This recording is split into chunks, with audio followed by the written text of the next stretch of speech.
Before we go any further, the man who was about to walk through the front door of Graceland on Christmas morning, 1958, is not the Elvis Presley most people think they know.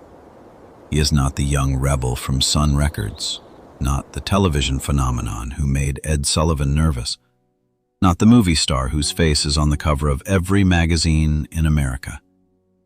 He is a 23-year-old who has just spent 2 years in the United States Army in Germany, far from home, and who came back to a house that contains everything his mother owned and nothing of her at all. Graceland, Tennessee, December 25th, 1958. The Christmas lights are on. Someone has put up decorations. A tree stands in the front room.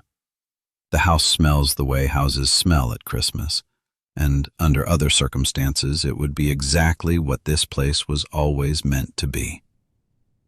Elvis Presley bought Graceland in 1957 for $100,000.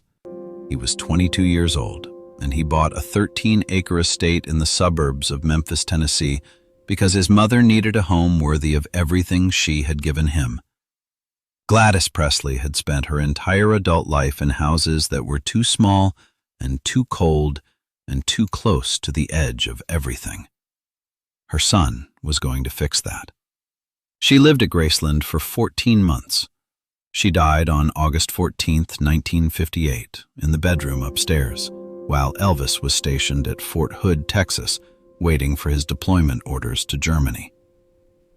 Now he is home, and she is not. There is a specific kind of grief that belongs to the first Christmas after someone dies.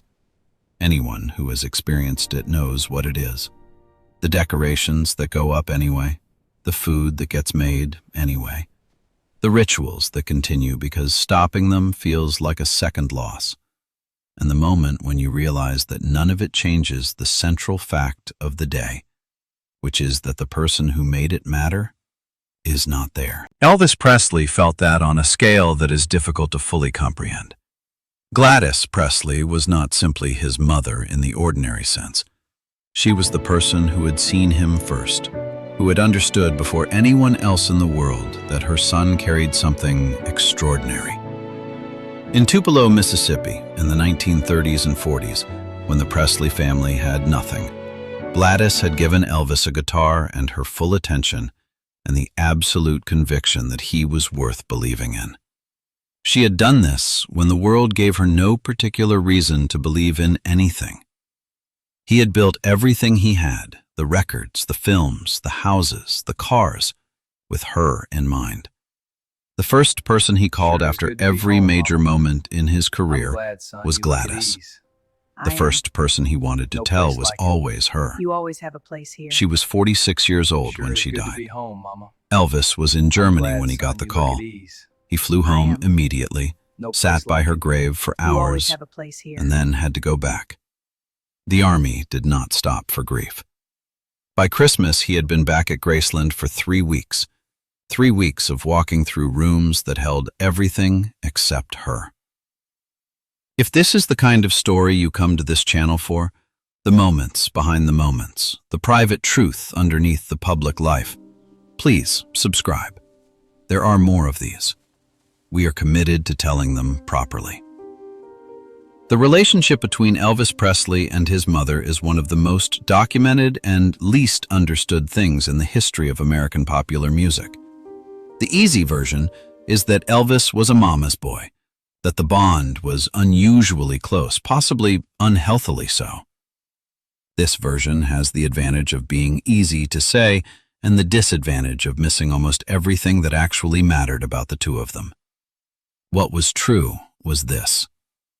Elvis Presley was born on January 8, 1935, 35 minutes after his twin brother Jesse Garin, who was stillborn. Gladys Presley survived that night, survived the loss of one son while delivering another, and from that moment forward she understood her surviving child as something that had come to her at a price she had already paid. She did not cling to him out of weakness. She held on to him out of the specific knowledge that the people you love can be taken in an instant, and that the time you have is not guaranteed. Elvis understood this too, not as a concept, but as a fact he had absorbed from his mother before he had words for it. He knew from the earliest age that he had a brother he would never meet. He knew that his mother had lost something the night she gained him. He carried that knowledge his entire life, and it shaped the way he loved people, urgently, completely, with the awareness that nothing lasts. When he bought Graceland, he gave Gladys the bedroom at the back of the house, the quietest room with the best view of the grounds. She planted a garden. She kept chickens. She cooked for the people who came and went through the house, because feeding people was the way she had always expressed the things she couldn't say in words. She had 14 months in that house. 14 months of the life her son had built for her. Elvis Presley was discharged from the United States Army on March 5, 1960. But before that discharge, before the homecoming in March, there was December. He had been given emergency leave when Gladys died. He flew home, sat at the grave, went back to Germany. He had come home again in December of 1958 on holiday leave, his first extended time at Graceland since the funeral.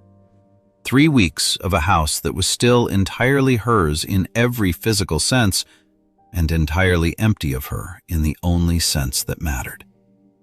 The people who were there in those weeks have described Elvis as quieter than they had ever seen him.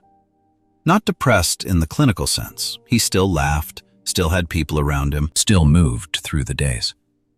But there was something underneath the surface of those days that was different, a stillness that had not been there before. Lamar Fike, one of the Memphis Mafia who had known Elvis since the mid-1950s, said later that watching Elvis walk through Graceland that December was like watching a man move through a room where all the furniture had been rearranged slightly. Everything was familiar, and nothing was quite right. And he could never fully relax because he kept reaching for things that weren't where they used to be. Christmas was 3 weeks into that. On Christmas morning, 1958, Elvis Presley came downstairs at Graceland and did what he had always done on Christmas morning. He moved through the rituals that Gladys had established, the specific rhythms of a Presley family Christmas that had been the same since he was a child in Tupelo. The difference was that Gladys had always been the one who made those rituals feel like rituals. She was the one who got up before everyone else and started the coffee and turned on the Christmas music and made the particular smell of Christmas morning that Elvis had known his entire life. Without her, the rituals were still there. The people around him had tried, everyone had tried, but they were like words without the voice that gave them meaning. Vernon Presley was there, Elvis's father, a man who had lost his wife of 32 years 4 months earlier, and who was managing his own grief quietly, practically, with the slight bewilderment of a man who had always relied on Gladys to know what came next. The Memphis boys were there. They filled the house with noise and movement and the particular energy of young men who are not sure what to do with themselves, but know that being present is what is asked of them. Elvis moved through the day. He opened things, said thank you, smiled when smiling was called for, but the people who were there have said that there was a moment in the middle of the day when he simply stopped, stood at the window that looked out over the front grounds of Graceland and was still for a long time. Nobody spoke to him, nobody went over. They understood, without being told, that he was somewhere they couldn't follow. The people who knew Elvis well have said in many different ways over many years that something changed after Gladys died. Not in his voice, not in his work, not in his public presence. In something underneath all of that. In what he was looking for from the people around him. In what he needed and could not find. Peter Guralnick, who wrote what many consider the most thorough biography of Elvis Presley, described Gladys's death as the event from which Elvis never fully recovered. Thank you for this incredible Not because he fell apart, not because he stopped working, but because the one person who had known him before he was Elvis Presley, the one person for whom he had never had to perform anything, was gone. And without her, The distance between Elvis the man and Elvis the image began to widen in ways that the people around him could feel, but never quite close. He kept her room at Graceland the way she had left it. For years he would go in there, sit for a while, come back out. He visited her grave regularly, sometimes alone, always without announcement. He would stay for a long time. The Christmas of 1958 was the first. There were 19 more after it, each one a version of the same day. The decorations, the people, the rituals that Gladys had built and that continued without her. Elvis moved through all of them. He was generous with gifts, warm with the people around him, present in the ways that were asked of him. But the people who were there every year have said the same thing. There was always a moment, a pause, a stillness that belonged to him alone. Elvis Presley died on August 16, 1977. He was 42 years old. He had outlived his mother by exactly 19 years and 2 days. He was buried at Forest Hill Cemetery, the same cemetery where Gladys had been laid to rest. 3 months later, both of them were moved to the meditation garden at Graceland, the garden that Gladys had tended, where she had kept her chickens and her plants in the 14 months she had lived in the house her son had bought her. They are there together now. The garden is open to the public. 1 million people visit each year. Most of them spend a long time there, longer than they planned, the way people do in places that carry more than they can see. The Christmas of 1958 was the first Christmas without Gladys. It was also, in a sense that the people who were there understood without being able to fully explain, the last Christmas that Elvis Presley was entirely himself.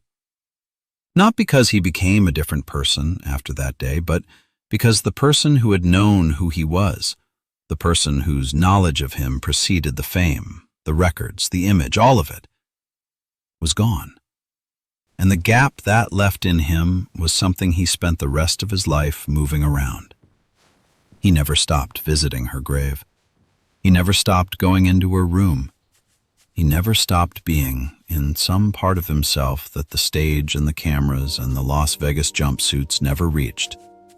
The boy from Tupelo, who had a mother who believed in him before the world knew his name.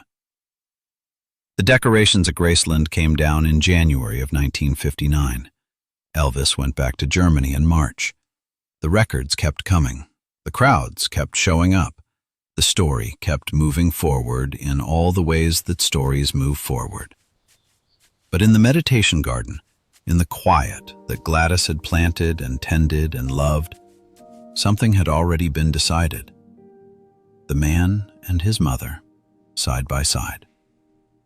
Everything that came between them, the fame, the distance, the army, the years, finally set aside. If this is the kind of Elvis history you want to keep watching, subscribe to the channel. There are more moments, more people, and more untold stories still to document. And if you have a connection to what you just watched, a Christmas that felt different, a person who made the rituals matter and then was gone, leave it in the comments. This community understands that kind of story. We want to hear yours.